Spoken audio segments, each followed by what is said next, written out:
डालेला जब भीतरी सितरी ऊपर से छूटता हे सखी। डालेला जब भीतरी सितरी ऊपर से छूटता सैयाना बाड़े घरवा देवरा मजा लूटता हे सखी रे भतरे से बढ़िया अब देवरे नु कूटता।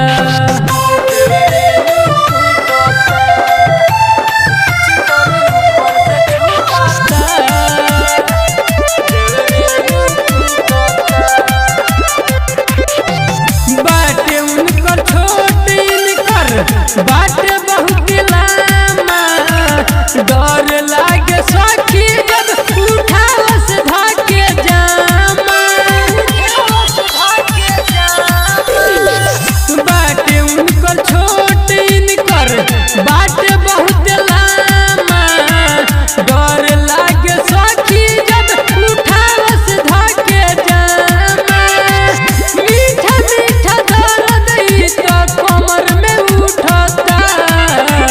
डालेला जब भीतरी सितरी ऊपर से छूटता सैयाना बाड़े घरवा देवरा मजा लूटता हे सखी रे भतरे से बढ़िया अब देवरे नु कूटता।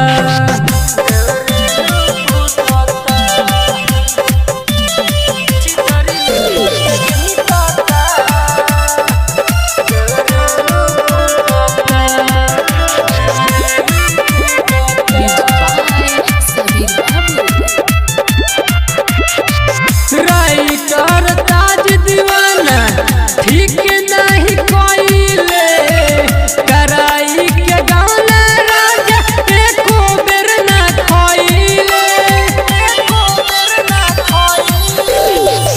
राइटर ताज दीवाना ठीक नहीं कोइले कराई के गाना राजा एको बेर ना खोइले। रंगीला राजा के सपना अपने से